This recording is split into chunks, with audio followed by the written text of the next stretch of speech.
Un viernes, 27 de mayo, había un rumor tremendo en esos días que ya se había fugado para ese entonces. Nos comunicamos con él y nos respondió lo siguiente cuando le preguntamos dónde estaba.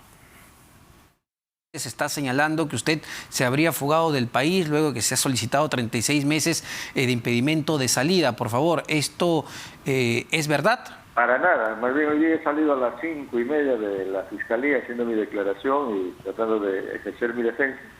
Y en ese evento hemos firmado un acta de allanamiento, acepto las medidas restrictivas, porque yo quiero que se aclare este tema y se encuentren los verdaderos culpables. Señor Silva. Yo estoy aquí en el Perú, tengo cita para el día 2 en la Fiscalía, voy a estar presente.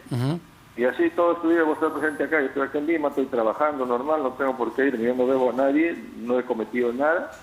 Y simplemente todo esto es mediático, todo esto es una cuestión política, que por querer vacarlo al presidente a mí me agarran de su objeto como piñata, y eso está mal, pero yo no me voy a correr, estoy acá. Bueno, eso nos dijo el 27 de mayo, que iba a responder a la Fiscalía, que no tenía ningún problema, que él iba a seguir trabajando. El día de hoy la policía lo está buscando y claramente no lo han encontrado, según lo que dice el ministro del Interior. Conversamos más temprano también acá en RPP con el abogado de Juan Silva, el doctor Luis Yalán, y ha dicho y ha asegurado que su patrocinado no ha salido del país y que se encuentra a buen recaudo. Escuchemos. Bueno, a buen recaudo significa que está en el Perú, no se ha fugado. Mi cliente está en el Perú. Mire, no se nos ha notificado oficialmente, pero ahora resulta que tenemos que informarnos por los medios de comunicación lo que hace el Ministerio Público y el Poder Judicial. Realmente la defensa técnica y mi cliente hemos quedado estupefactos de cómo vienen actuando las autoridades, tanto el Ministerio Público como el Poder Judicial, quebrantando el Estado de Derecho. Y no entendemos, sinceramente, no entendemos el proceder del Ministerio Público y del Poder Judicial, lo cual demuestra claramente que se está politizando la justicia. Y no es que lo diga mi cliente para victimizarse, sino que es un hecho objetivo, no hay coherencia. Bueno, a ver, vamos a seguir comentando este tema y haciendo el análisis respectivo porque tiene muchísimas aristas. Probablemente la más importante en este momento por la coyuntura es la arista penal. Estamos con el abogado Luis Lamas Puccio, abogado penalista. Doctor Lamas Puccio, muy buenas noches. ¿Cómo estás, Omar? Bueno, a ver, en principio, tratar de entender qué es lo que ha sucedido. Juan Silva, exministro de Transportes, el fiscal de la Nación abrió una carpeta de investigación muy importante donde no lo acusa de cualquier cosa, no es un carterista, lo acusa de ser un operador clave en esta supuesta organización criminal enquistada en el Ministerio de Transportes y Comunicaciones y el hombre directo de quien sería la cabeza, el propio presidente de la República. Esa es la tesis fiscal. El sábado, según nuestras fuentes, el Poder Judicial acepta un pedido de la Fiscalía para una detención preliminar. Bueno, hoy es 7 de junio y el señor no ha habido hasta el momento. ¿De quién es la responsabilidad? ¿Fiscalía, Poder Judicial, Policía? Bueno, en principio es el Poder Judicial el que decide la detención preliminar. Entiendo que tiene que haber oficiado a las instancias policiales respectivas para proceder a la detención física del exministro. Se informa también a la Fiscalía porque la detención preliminar es justamente a raíz de la solicitud que plantea la Fiscalía. Como es obvio, tratándose de una detención preliminar es absolutamente reservada porque lo mismo sucede con los allanamientos, no se le puede informar, no hay controversia, no se cita las partes como cuando sucede, por ejemplo, cuando hay una solicitud de prisión preventiva en la que hay una audiencia. Entonces, el juez decide y oficia a las instancias correspondientes para proceder a la detención física de la persona sobre la cual se ha dispuesto la detención preliminar. A ver, se informa al sector. Es decir, esto es simultáneo. Simultáneo. No es que yo... Instantáneo, a través de un proceso virtual. No es que yo, juez, le digo al fiscal, día sábado, oye, fiscal, te acepto el pedido para que detengan al señor Silva y tenga que el fiscal todavía remitírselo a la policía. ¿No es así? ¿Esto va en simultáneo? En principio, quien decide es el juez. El fiscal lo pide, pero quien tiene que decidir es el juez. Entendería yo que ha habido una coordinación para los efectos de informar al sector correspondiente del Ministerio del Interior para que proceda físicamente la detención. no es que tampoco se le informe directamente al ministro del Interior, porque hay todo un plano administrativo, ¿no? Entonces, es posible que en ese ambiente, habiendo intervenido distintas personas, podría haberse filtrado la información. Sin embargo, también hay que tener presente de que, habiendo de por medio un impedimento de salida del país, existiendo lo que ya se ha visto a través de los audios, es presumible que en cualquier momento se proceda a una detención preliminar. La persona, entiendo yo, más allá de lo que puede haber declarado, respecto a lo que ha sucedido el día sábado, domingo y lunes, se debe haber puesto a buen recaudo. Porque ya era evidente que en cualquier momento, más allá de las disquisiciones, si fue el fiscal, el juez o quien eventualmente la policía supo, se debe haber puesto a buen recaudo porque era bastante factible que se procediera a una detención. Bueno, y doctor, más aún, porque si esta resolución se emite el sábado, estamos ya martes por la tarde-noche, que es cuando se hizo público esto, son prácticamente 4 días que tiene cualquier persona para escapar de la justicia. No sé si es usual estos tiempos entre que un juez emite una resolución y que la policía la ejecuta. Lo que debe suceder es que es inmediato, porque esta es una audiencia reservada y inmediatamente el juez procede en los términos, habiendo de por medio además un impedimento de salida del país, existiendo toda esta información, posiblemente esta persona se ponía a buen recaudo, la autoridad judicial debe haber procedido en términos inmediatos, con la anuencia y la colaboración de la Fiscalía, porque justamente la preliminar surge a raíz del pedido que hace la Fiscalía. Por eso yo le preguntaba, ¿de quién? ¿Hay un responsable? ¿Hay varios responsables si es que el señor sale fugado? A ver, vamos por parte. Yo creo que en primer lugar cierran filas entre el Poder Judicial y el Ministerio Público por las razones más que justificadas. Lo pide y resuelve. La ejecución de la medida corresponde a la policía. La forma como se debe haberle informado a la policía es un sector en la que intervienen diferentes funcionarios, se hace a nivel virtual. En principio, ellos tendrían que responder. No necesariamente el ministro, porque claro, el ministro responde políticamente, sí, claro, pero no es el ministro el que inmediatamente, claro, a él le informaron. Si a él le informó su secretaria, su asesor o el pool de asesores, quiere decir de que ya había esa información que estaba rondando en un sector en la que podrían haber intervenido muchas personas, muchos funcionarios que sabían. Y a ver, no se trata de cualquier persona tampoco, estamos hablando de un exministro de Estado. Había posiblemente un Estado de interés especial respecto a lo que resolviera, ¿no? Entonces, estaban a la espera de lo que se debía resolver en el Poder Judicial y a partir de ahí, como vuelvo a repetir, si ha habido varias personas, en estos casos administrativos, no conozco el aspecto administrativo operativo, pero si desde el momento que al ministro le informan, quiere decir que habían otras personas de diferentes niveles que ya estaban enterados de esta decisión del Poder Judicial. Y a ver, otra pregunta que surge para cualquier persona es si yo sabía que esta persona estaba implicado nada menos que una organización criminal, ya les había pasado lo mismo con otros personajes cercanos al presidente como Bruno Pacheco, prófugo de la justicia, Fray Vázquez Castillo, el sobrinísimo del presidente, también prófugo de la justicia. Bueno, como parte de la policía digo, oye... Además que había un rumor. Había un rumor fuerte. Y le preguntábamos ese día, el 27 de mayo. Medios de comunicación que ya, digamos, empezaban a especular.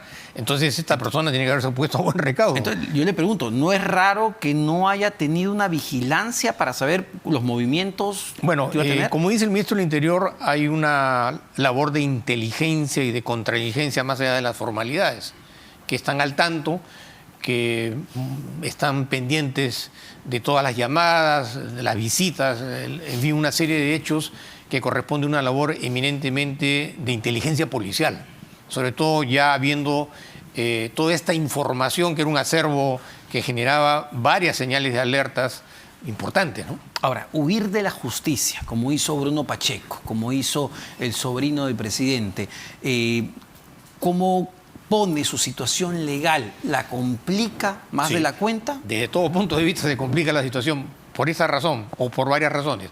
La primera es que la detención preliminar en una investigación preliminar sobre la base de los elementos de convicción, el acopio de toda la información, las pruebas, los indicios, los audios, las transcripciones, hace bastante factible que esa preliminar se convierta inmediatamente en una investigación preparatoria. En la investigación preparatoria ya no hay la detención preliminar. La preventiva. Hay la preventiva, que son 3 años. No, claro. Porque estamos hablando además de organización criminal. Por eso digo, ¿no? 3 años, ¿no? Una serie de Como máximo. agravantes. Claro, la solicitud de prisión preventiva la plantea el fiscal, Sí. el juez cita una audiencia y se discute. Pero ya, digamos, el tema de la privación de la libertad se convierte en un factor sumamente importante para valorar la actitud de los investigados y la actitud de las autoridades. En cuanto al investigado, la privación física es un trauma particularmente excepcional en cualquier persona, sobre todo porque hay de por medio delitos que tienen penas de 30, 35 años de privación de la libertad. Está de por medio la directa o indirecta sindicación, ni más ni menos que el presidente de la República. Sí, claro. Hay otros investigados. Está de por medio el tema de la gobernabilidad, el partido de gobierno, lo que resuelva el Parlamento, los medios de comunicación. Es decir, son acontecimientos como para traumatizar a cualquier persona, ya no solo en el plano de la responsabilidad y lo que me pueda suceder a mí físicamente. ¿Por qué? Porque privarte de la libertad es trasladarte a un centro carcelario, ¿no? Claro. En el centro carcelario, la imaginación, la especulación, la depresión, el aislamiento genera una serie de situaciones impredecibles. Entre otras, la primera de decir, Ahora, ¿yo por qué tengo que responder? Si en realidad otros son los que tendrían que responder. Exacto, porque en la tesis fiscal, Silva es el operador, no es la cabeza. Claro. Es el operador del presidente Pedro Castillo, según la tesis fiscal nuevamente. Pero como operador, ¿cuántos años podría recibir si es acusado de organización criminal? Bueno, ahí hay varios delitos que además se ven agravados en su máxima expresión porque se trata de organización criminal. Pero lo que te quería recalcar es que está de por medio también la posibilidad de una colaboración eficaz. Ya, claro. Que es un, digamos, un salvavidas. Sí podría calificar para Sí, ser un colaborador siempre y eficaz. cuando la información vincule a las altas esferas de la que gobernabilidad. en este caso tendría que ser directamente Claro. con el presidente Castillo. Claro, porque ya no se trata solamente de información periodística, de una investigación que dicen esto, no. Hay una persecución, hay una orden de captura. Sí. Te van a llevar al penal de Piedras Gordas, te van a recluir en una celda. Tu situación se va a ver totalmente cambiada. Y además tienes de por medio la organización gubernamental, que no sabemos si te protege o no te protege, pero en última instancia te conviertes en un engranaje más en aras de respaldar la gobernabilidad, ¿no? En esta decisión, finalmente, del juez y del fiscal de pedir y de aprobar la detención preliminar de Juan Silva, ¿cuánto cree usted que hayan pesado estos audios? La transcripción, al menos que pudimos leer, donde habría esta conversación Samir Villaverde, Juan Silva, y le dice que le iba a entregar 100 grandes, que ahora entendemos que eran 100.000 soles. Y él dice, bueno, listo. Y se le escucha, bueno, en la transcripción sería Juan Silva. ¿Esto puede haber pesado en la decisión? Uno de los factores, los elementos de convicción que vinculan a la persona con los delitos que están siendo objeto de investigación, que generan sospechas fundadas, digamos, ¿no? Entonces se va consolidando la vinculación entre el investigado y los elementos de convicción. Por otro lado está el tema de la colaboración, es decir, estamos hablando acá de una persona que mintió ante la Comisión de Fiscalización y además una mentira garrafal que ha sido desmentida por lo que está señalando el colaborador Samir Villaverde. Es decir, le ha faltado la verdad a las autoridades, o sea, no es confiable. Y eso también significa que debe estar organizando o coordinando con otras personas aspectos relacionados a la información, la declaración, documentos, hechos cronológicos, es decir, todo un cúmulo de circunstancias que implican que la persona no solamente no colabora y está mintiendo, sino que eventualmente no está colaborando con la justicia. Y la manera de no colaborar es esconder. Y el tercer factor es que evidentemente puede fugarse en cualquier momento. Entonces, esos parámetros son los que priman en un análisis de carácter procesal para una detención preliminar o una detención preventiva. Ahora, ¿y cuánto complica la eventual, porque no sabemos todavía, su abogado no lo dice así, la eventual fuga de Juan Silva, si esto se da, al presidente de la República directamente? ¿Cuánto complica su situación legal? ¿Cuánto complica su propia investigación con el fiscal Pablo Sánchez? Mira, desestabiliza la estructura de defensa en términos de nadie confía de nadie. Si hoy día este se acogió, yo también mañana me acojo. Y por ahí también hay otras personas que tienen temor de que eventualmente puedan ser vinculados a través de un proceso de colaboración. Entonces, este es un acontecimiento traumático dentro de ese esquema en esta primera etapa. Evidentemente que complica la situación porque vivir a salto de mata no es fácil. No sabemos si estará acá o eventualmente puede haber salido. Pero ya todo el curso de su vida cambió de manera significativa, el arraigo sentimental hacia su familia, su esposa, sus hijos, y además pesa sobre él un pensamiento de una pena privativa de la libertad que, teniendo en consideración la edad que tiene el señor Silva, es muy posible pues, que pase los últimos años de su existencia privado en una cárcel, como puede ser Piedras Gordas. Entonces, imagínate lo que debe estar pensando, imaginándose. La tentación para colaborar con la justicia, claro, ¿no? Es alta debido a todos esos factores. Así es, y además deben haber otros componentes, ¿no? O sea, amigos, familiares, la esposa, el abogado, los abogados, la presión que debe estar sufriendo de otro sector que proviene de arriba, que eventualmente le van a decir, mira, ve, esto no va a ser así, vamos a tratar de ayudarte. Y además esto está inmerso también en el devenir de los acontecimientos políticos en el país, ¿no? Que tampoco no son nada alentadores en el sentido de distintas expectativas de lo que puede pasar las próximas semanas o los próximos meses, porque no se trata solamente de esperanzarnos en un gobierno sólido, consistente, respetuoso, que va a terminar su gobierno. Me van a proteger al menos hasta el 2026. Claro. Entonces, al final de cuentas, yo termino desprotegido, aislado, solitario, sin medios de defensa. ¿Y por qué voy a tener que asumir la responsabilidad cuando también surge la ley de colaboración eficaz, pensando que yo puedo tener información que evidentemente me ayude de manera significativa y pueda lograr una exención de pena incluso? Y a ver, en esta estructura que ha planteado el fiscal de la Nación, Pablo Sánchez, estamos hablando de que Juan Silva tendría pues un rol protagónico y tendría información riquísima e importante para el caso en contra del presidente. Así es, que digamos, vendría a ser la bala de plata en ese contexto, ¿no? Claro. O sea, eso definiría el partido en esos términos. Ahora, porque si yo tengo esa información de ese calibre, es una información letal que va a afectar la cúpula de la estructura gubernamental y eso va a ser una situación de caos absoluto. Ahora, pero me pongo a pensar, ¿no? No solo Juan Silva. Si yo fuese fiscal y veo que Juan Silva, operador directo, Bruno Pacheco, exsecretario general, operador directo, Fray Vázquez Castillo, sobrinísimo, operador directo del presidente, y veo que estos tres personajes, estos tres operadores, están fugados en este momento, ¿qué pienso como fiscal del personaje o de la cabeza? En el sentido de que, primero que todo, acá cada uno tiene que resolver su propio esquema de defensa.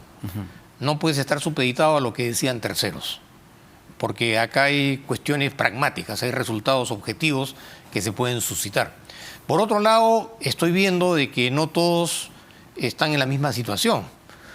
Unos no habidos, como el caso de Pacheco, en el caso de los sobrinos, lo que dicen los colaboradores eficaces, el rol de los abogados, la actitud del Ministerio Público, la fortaleza del acervo probatorio, ¿no? En el sentido de que si a mí me grabaron con esto, de repente hasta hay grabaciones de cosas más comprometedoras. Entonces ya uno empieza a desubicarse, especular, y eso genera una situación de desestabilización en él y en el entorno y en todo el esquema. Luis Lamas Puccio, abogado penalista. Muchísimas gracias, doctor, por darnos luces sobre este tema tan complejo. Vamos a una pausa. Venimos con la congresista Ruth Luque para también tener el análisis político de lo que está ocurriendo y lo que puede suceder en el Parlamento a partir de todos estos sucesos. Venimos con eso.